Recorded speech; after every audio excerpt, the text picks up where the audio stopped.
Howdy folks, just having a look at an article from a certain paper over in a certain country. Christchurch shootings, brave bystander helps wounded mosque victims amid chaos. Wow, a bystander. Been waiting for them. People in Melbourne know all about bystanders. We're very familiar with them. I wonder if they'll make a video about thanking all the bystanders, the emergency services, ambulance people and stuff. I wonder. But anyway, I'm looking at this story, and I'm not a big numbers man, but some numbers I remember. An enduring image of yesterday's mosque shootings in Jacob Murray's mind is a limp child. Now Murray, 33 in numerology. There you go, you can see that. So that's interesting. Just a little one. Yes, he was a bystander caught in the middle of the terrorist attack at the Al Noor Mosque in Christchurch. He was driving down Dean's Ave when he heard popping noises that sound like fireworks. 25-year-old father saw a man get into a car and drive toward him on the other side of the road. I looked at the car and realised that out of the car something was shooting. Wow. And people on the side of the road were falling down. Wow.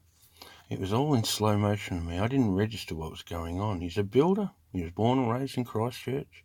He had no concept that he was witnessing a shooting. It was such a bizarre thought. He thought we'd be caught in the middle of a terrorist attack. Wow.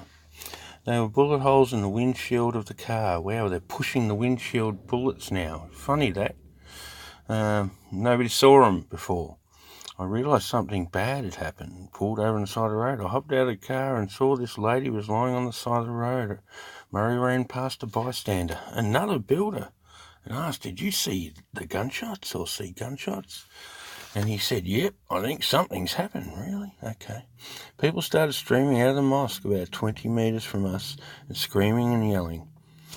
So I ran over to this lady who was lying on her back and there was blood coming out of her mouth. I pushed her onto her side in case she was choking on blood, and she was talking to someone on the phone. Wow. There's a lot of phone talking and talking in another language and wailing. I now realise people have been shot, and this is a really bad situation. Murray, a former social worker who is married with a 2-year-old son, we'll get there, was confronted by a man yelling, "I'm dying, I'm dying." I look at his chest and there's blood all over his shirt. Wow. And that looks like a bullet wound through his chest. Shocked, Murray turned to his shouts from a man in a car who pulled over and yelled, "We've got to get these people to hospital." He didn't yell, there's no exclamation mark, but I didn't write this. He lifted the woman off the ground and helped both her and the man with his chest wound into the car. They sped off to Christchurch Hospital. At that point, Murray said, "See, they keep saying it, they don't use his first name, so they keep him with that number." Said 7 police officers ran past the mosque and several ambulances were arriving on the scene, but they were behind the barricade. There's these people covered in blood all around me and screaming, but the ambulances couldn't get down to us. The builder he had spoken to earlier was helping a man, and Murray went to their aid. I put my arm around this man. When I pulled it away, it was covered in blood. I lifted up his shirt, and he had about 3 or 4 bullet wounds in his back. He was just soaked with blood and in shock. I'm screaming down the street for these ambulances to come down, but they're behind these barricades. 2 builders walked, and the injured man about 100 metres to the station ambulances, because they couldn't walk 100 metres, apparently. The medics were just bewildered. Wow. They're lifting another guy into the back of an ambulance who was all strapped down. It looked like it was horrendous.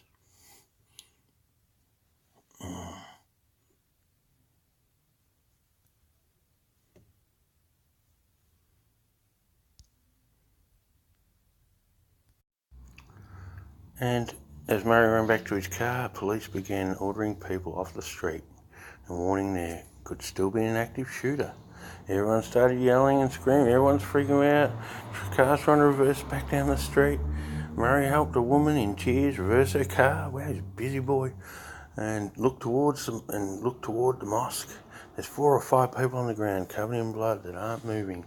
More people holding people covered in blood. They all appear to be Muslim. Wow.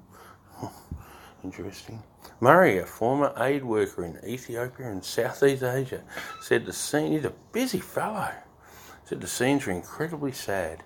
The image that stuck in my mind is this mid-50-year-old man holding his 4-year-old child, and the child is just limp in his arms. Oh.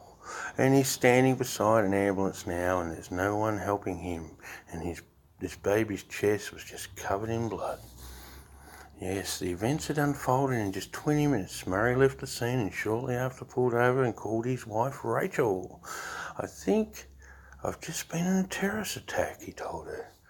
It was the most traumatic thing I've ever seen, and no one should ever have to see that. Yeah, and I'm pretty sure they won't. And to think that these people have left their countries with the hope of peace, here we go, in New Zealand and love and acceptance, my heart breaks for them. Murray called police and offered to make a witness statement when police were ready. When he arrived home, he sought solace in his own little boy, Israel. I went over and he just stuck his arms around me, and I burst into tears thinking that I'd just seen this other small child covered in blood in someone else's arms. Here my little boy was, safe and sound and loving me. His wife called him a hero on social media, but Murray said the focus now should be on just like what every other article out today is talking about, and that is that New Zealand are a bunch of haters and they need to change.